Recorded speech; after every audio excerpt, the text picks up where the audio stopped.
أعوذ بالله من الشيطان الرجيم. بسم الله الرحمن الرحيم. تبارك الذي بيده الملك وهو على كل شيء قدير.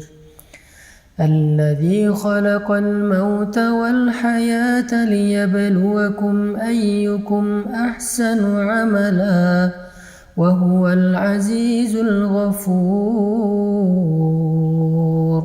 الذي خلق 7 سماوات طباقا ما ترى في خلق الرحمن من تفاوت فارجع البصر هل ترى من فطور ثم ارجع البصر كرتين ينقلب إليك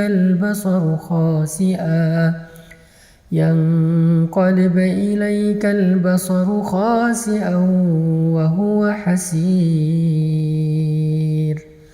ولقد زينا السماء الدنيا بمصابيح وجعلناها رجوما للشياطين وأعتدنا لهم عذاب السعير. وللذين كفروا بربهم عذاب جهنم وبئس المصير. إذا ألقوا فيها سمعوا لها شهيقا وهي تفور تكاد تميز من الغيظ كلما ألقي فيها فوج سألهم خزنتها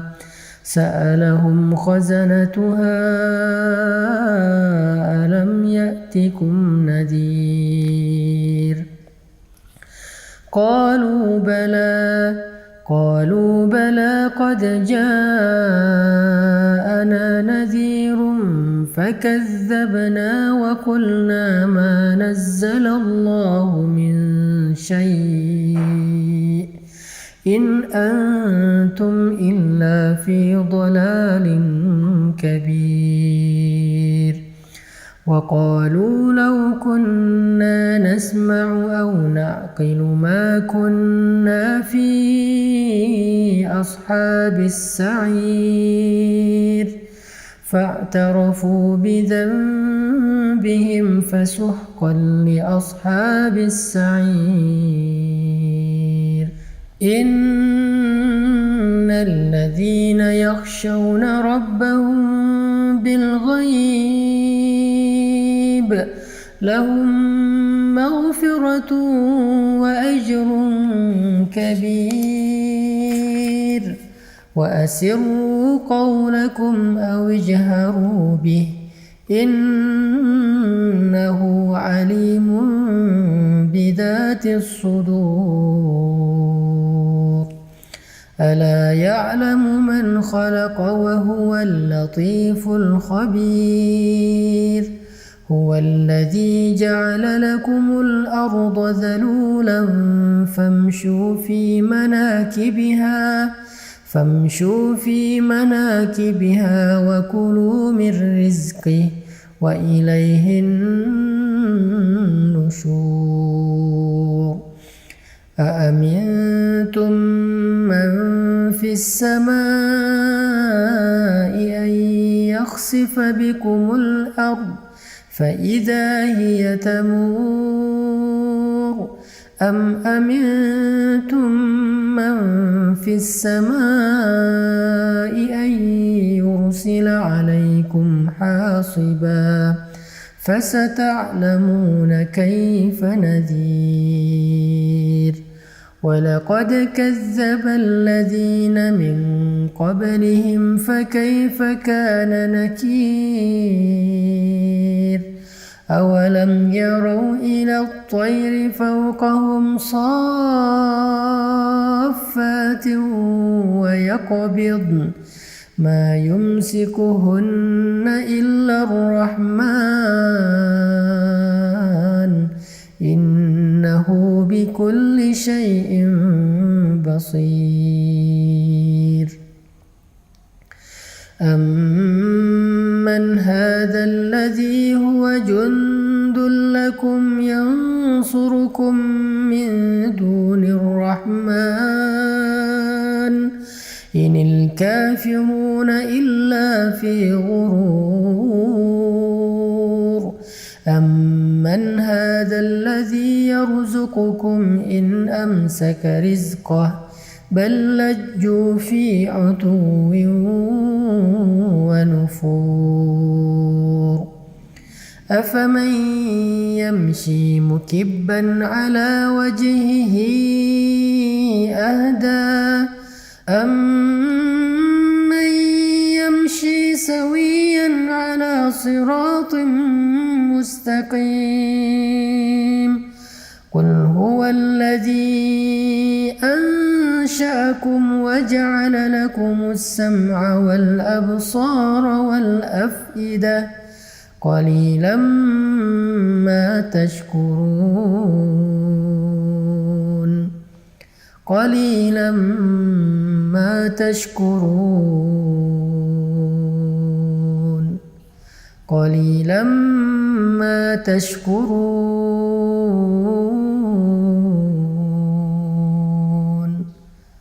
قليلا ما تشكرون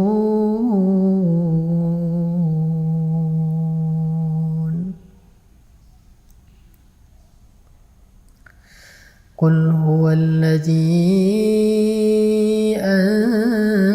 أنشأكم وجعل لكم السمع والأبصار والأفئدة قليلا ما تشكرون قليلا ما تشكرون.